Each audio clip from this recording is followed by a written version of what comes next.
بالله السميع العليم من الشيطان الرجيم من همزه ونفخه ونفسه وبشر الذين آمنوا وعملوا الصالحات۔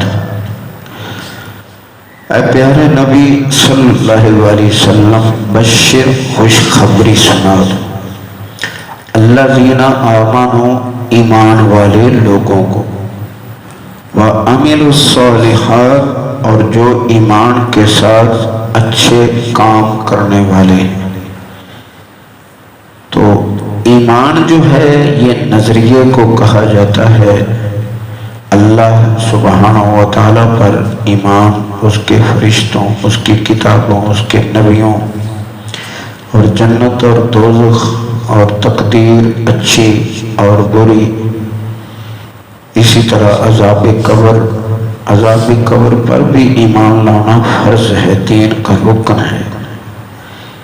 اس کا انکار آدمی کو گمراہ کر دیتا ہے۔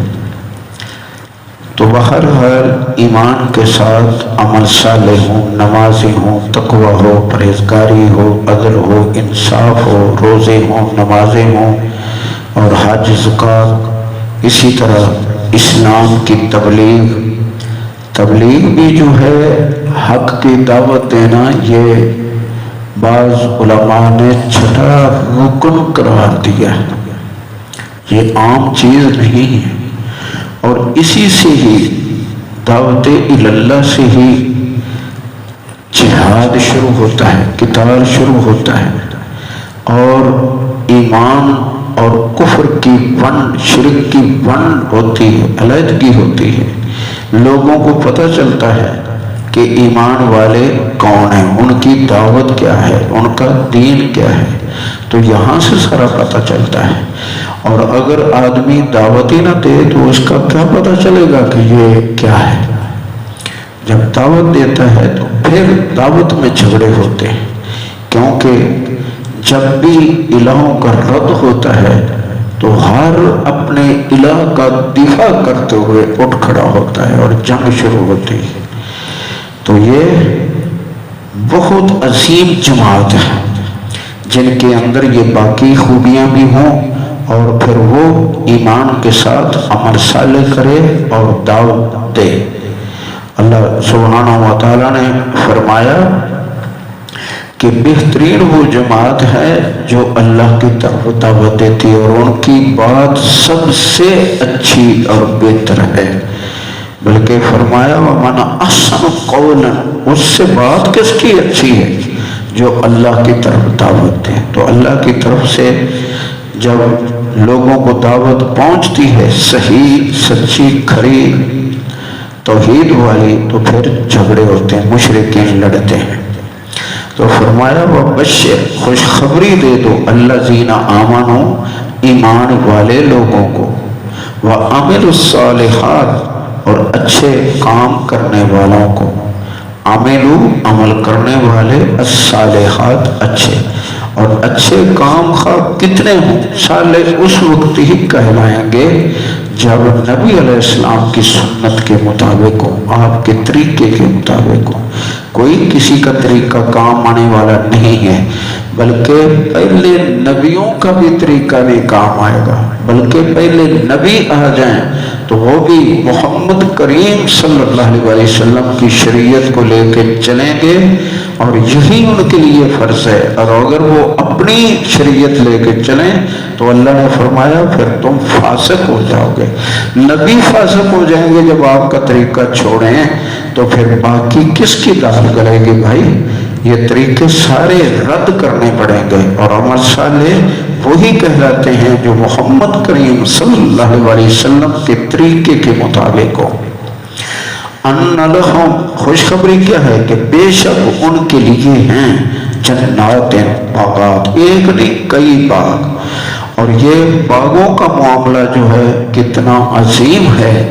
اگر ایک انگوروں کا گچھا، جیسے صحیح بخاری بتا رہی ہے کہ آ جاتا نبی علیہ السلام کی زندگی میں، جیسے توڑنے کے لیے آگے بڑھے اور اللہ نے منع فرما دیا، تو توڑ لیتے. نبی علیہ السلام فرماتے ہیں کہ یہ ایک گچھا آدم علیہ السلام کی ساری اولاد سے انگوروں کا ختم نہ ہوتا، کیونکہ جنتی گچھا تھا، تو باغوں کو کیا بلے گا. اس لیے فرمایا کہ ان کو باغوں کی خوشخبری سناؤ. باغات ہی باغات ہیں. کئی جگہ آتا ہے کہ گھنے باغات، یعنی کثرت کے ساتھ وہاں باغات ہوں گے.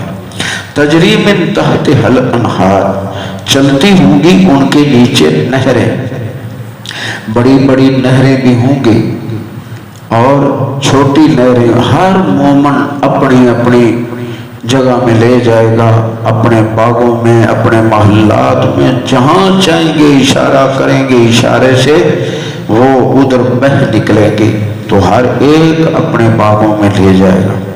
کلما رزقوا منہا، جب بھی ان کو کھانے کے لیے چیزیں دی جائیں گی ان میں سے، کلما جب بھی، رزقوا دیے جائیں گے، منہا ان باغوں سے، من ثمرۃ پھلوں سے، رزقا کھانے کی چیزوں کا دیا جانا، یعنی ہر وقت تیار اور ہر وقت جو ہیں وہ لذیذ. قالو، تو وہ کہیں گے، ھذا الذی، یہ وہی ہے، ھذا الذی، یہ وہی ہے، رزقنا من قبل، جو ہم دیے گئے تھے پہلے. پہلے بھی یہی پھل دیے جاتے تھے اور اب یہ بھی وہی پھل ہیں، لیکن شکل میں اور حیث اور رنگ میں تقریباً وہی شکل ہوگی، لیکن ان کے اندر گٹھلی نہیں ہے، اوپر چھلکا نہیں ہے، اور ان کو بیماری نہیں ہے. ان کے لیے کوشش اور محنت کی حاجت نہیں ہے. بیٹھے ہیں، خیال آئے گا کہ اب یہ پھل کھائیں، وہی پھل سامنے آ جائے گا، کھائیں گے اور اسی طرح ٹہنی لدی ہوئی واپس جائے گی، اس میں نقص نہیں ہے. اسی طرح ہر چیز جو ہے ان کے ذائقے ان سے الگ، لذت الگ، اور اس کی ہضم ہونے کی صلاحیت الگ. اچھے خوبصورت ڈکار آئیں گے اور اس کے بعد وہ کھانا ہضم ہو جائے گا، خواہ بٹیر ہوں، مرغ ہوں، پھل ہوں، اور دوبارہ طلب ہوگی. اور وہاں نہ دھوپ ہے کہ پسینہ آئے، نہ سردی ہے کہ لحاف لینے پڑے. ہر وقت موسم بہار ہے، تازہ و تازہ موسم ہے، سائے ہیں، اور باغوں کے جو ہے کثرت ہے باغوں کی. اللہ تعالی یہ عمل ہمارا قبول فرمایا، آمین، اور وہاں جگہ دے. نبی علیہ السلام نے فرمایا، بعض حدیثوں میں کوڑے کے لفظ ہیں، بلشت کے لفظ ہیں، کہ اتنی جگہ مل جائے دنیا و ما فیہا سے وہ افضل ہے. دنیا و ما فیہا، یہ آپ کے سامنے 7 بر اعظم ہیں. پھر چھوٹے چھوٹے بر کہتے ہیں خشکی کو، زمین کو، اور ہماری ساری زمین پانی کے اوپر ہے. ایک پہاڑی بھی پانی سے بیر نہیں ہے، پانی کے اندر ہیں یہ ساری چیزیں. اگر آپ دنیا کا نقشہ دیکھیں تو آنکھیں کھل جاتی ہیں کہ اللہ نے یہ نظام کیسے اتنا بہترین قائم کر رکھا، یہ اللہ ہی ہے. تو بہرحال ان کی یہ پھل ہوں گے، وَقُطُوبِهِ مُتَشَابِهًا، ملتے جلتے ہم شکل کے. بھائی آم کوئی آم کہا جائے گا، انار کوئی انار کہا جائے گا، کیلے کوئی کیلا کہا جائے گا، لیکن وہاں نہ خرابی ہے، نہ چھلکا ہے، نہ کوئی چیز ہے کہ نیچے گند پڑ جائے. وہ کستوری کا فرش پسا ہوا ہے، کستوری ہے، اور سونے چاندی کی اینٹیں ہیں، اینٹیں، اور سب سے جو چھوٹا جنتی ہوگا اس کا یہ محل ہوگا جو سونے چاندی کا ہے. باقیوں کے محلات اور کمرے موتیوں کے بنے ہوں گے.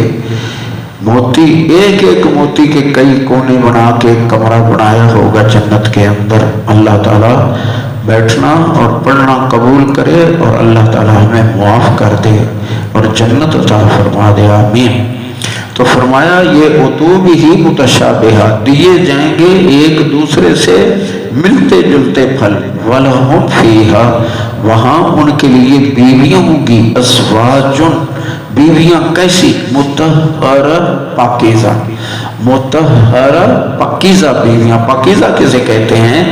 جو نفاس کے خون سے، جنم کی اذیت سے اور حیض کی تکلیف سے جو پاک ہوں گی، ان کو کوئی وہاں بیماری نہیں ہوں گی، بہت زیادہ تندرستی اللہ کی طرف سے ہوگی، کوئی تکلیف نہیں وہاں ہوگی. جیسے صحیح بخاری میں آتا ہے کہ ایک صحابی رضی اللہ تعالی عنہ تشریف لائے اور عرض کرنے لگے کہ اللہ کے نبی صلی اللہ علیہ وسلم، میں ذمہ دار ہوں اور گندم سے بڑا پیار ہے مجھے. گندم سے، جیسے ہمارے بعض بھائیوں کو نیند سے بڑا پیار ہے. ہاں، جمعہ میں نیند، دس میں، سبق میں نیند، ہر وقت نیند. تو نیند جو ہے ان کو نیند پیاری ہے، تو وہ آ کے کہنے لگے کہ مجھے گندم سے بڑا پیار ہے. تو اللہ کے نبی، کھیتی باڑی کی اجازت ہوگی؟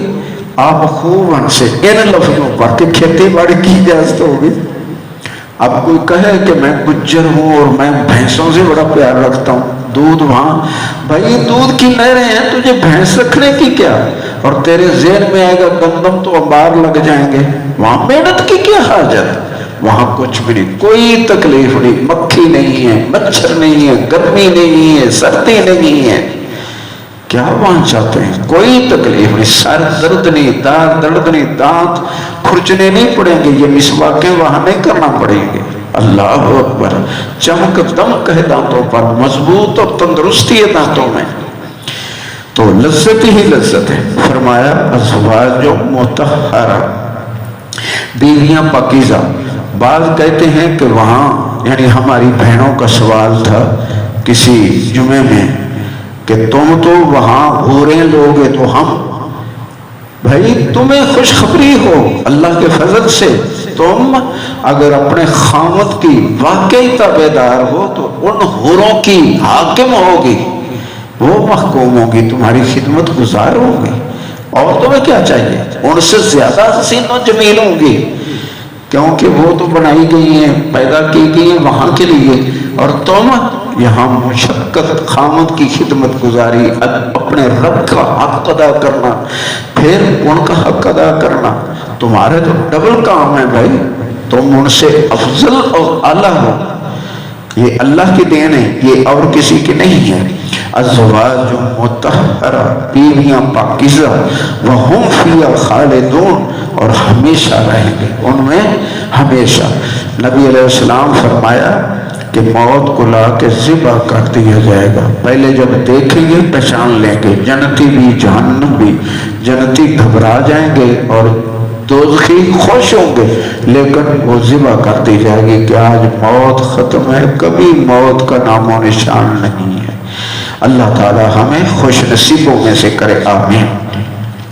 اہل حق میں سے کرے اور خیر خم میں سے کرے، بد خم سے ہمارا نام شمار نہ ہو، آمین. تو اللہ نے یہ کیسی خوشخبری سنائی.